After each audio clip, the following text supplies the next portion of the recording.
Big boss Kannada season 12ರ ಅತ್ಯಂತ cute ತರಲೆ ಜೋಡಿ ಅಂದ್ರೆ ಅದುವೇ ಗಿಲ್ಲಿ ಹಾಗೂ ಕಾವ್ಯ. ಜಂಟಿಯಾಗಿ ಆಡಿದ ಈ ಜೋಡಿ ಮುಂಚೆ ಪರಿಚಯವಿದ್ರು ಬಿಗ್ ಬಾಸ್ ಬಂದ ನಂತರ ಮತ್ತಷ್ಟು ಅವರಿಬ್ಬರ ಸ್ನೇಹ ಗಟ್ಟಿಯಾಗಿದೆ. ಕಾವು ಗಿಲ್ಲಿ ಸ್ನೇಹಕ್ಕೆ ವೀಕ್ಷಕರು ಫಿದಾ ಆಗಿದ್ದಾರೆ. ಆದರೆ ಕಾವ್ಯಗೆ ಈ ಸ್ನೇಹದ ಆಟದ ಮೇಲೆ ಪರಿಣಾಮ ಬೀರಿದೆ ಎಂದೆನಿಸಿದೆ. ಹಾಗಾಗಿ ಗಿಲ್ಲಿ ಜೊತೆ ಕಾವ್ಯ ಚರ್ಚಿಸಿದ್ದಾರೆ.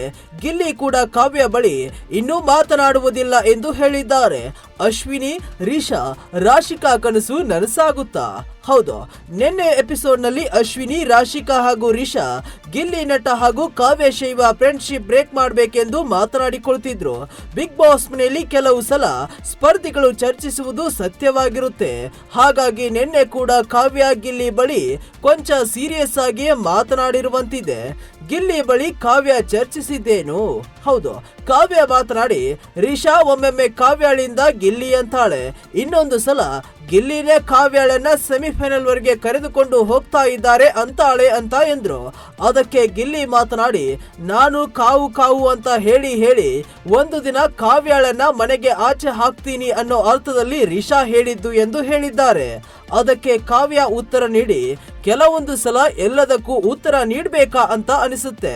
ನಿಂಗೆ ತುಂಬಾ ಸಲ ನಾನು ರೇಗಿಸ್ತಿರ್ತೀನಿ, ಆದ್ರೆ ನೀನು ನನ್ನನ್ನ ರೇಗಿಸ್ಬೇಡ, ಕಾವು ಕಾವು ಅನ್ನಬೇಡ, ಅದು ನನಗೆ ಇಷ್ಟ ಆಗೋದಿಲ್ಲ, ಅದು ನನಗೆ ಎಫೆಕ್ಟ್ ಆಗಿದೆ. ನಾನು ಇದನ್ನ ಗಂಭೀರವಾಗಿ ಹೇಳುತ್ತಿದ್ದೇನೆಂದು ಕಾವ್ಯ ಗಿಲ್ಲಿಗೆ ಹೇಳಿದ್ರು. ಇನ್ಮುಂದೆ ಮಾತನಾಡುವುದೇ ಇಲ್ಲ. ಆದ್ರೆ ಗಿಲ್ಲಿ ಕಾವ್ಯ ಮಾತನ್ನ ಒಪ್ಲಿಲ್ಲ. ಗಿಲ್ಲಿ ಕೂಡ ನಾನು ನಿನ್ನ ರೇಗಿಸುತ್ತೇನೆ ಎಂದ್ರು. ಸರಿ, ನಾನು ಇನ್ಮುಂದೆ ನಿನ್ನ ಬಳಿ ಮಾತನಾಡುವುದೇ ಇಲ್ಲ ಎಂದ್ರು ಗಿಲ್ಲಿ.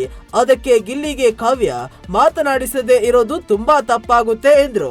ಅದಕ್ಕೆ ಗಿಲ್ಲಿ ರೂಲ್ಸ್ ಬುಕ್ ನಲ್ಲಿ ಎಲ್ಲರ ಜೊತೆ ಮಾತನಾಡಿ ಅಂತ ಎಲ್ಲಿಯೂ ಹೇಳಿಲ್ಲ ಎಂದು ಹೇಳಿದ್ದಾರೆ. ಬಿಗ್ ಬಾಸ್ ಮನೆಯಲ್ಲಿ ಕೆಲವು ಸ್ಪರ್ಧಿಗಳು ಅನೇಕ ಬಾರಿ ಗಿಲ್ಲಿ ಹಾಗೂ ಕಾವ್ಯ ಅವರ ಬಗ್ಗೆ ನೆಗೆಟಿವ್ ಆಗಿ ಮಾತನಾಡಿಕೊಂಡಿದ್ರು.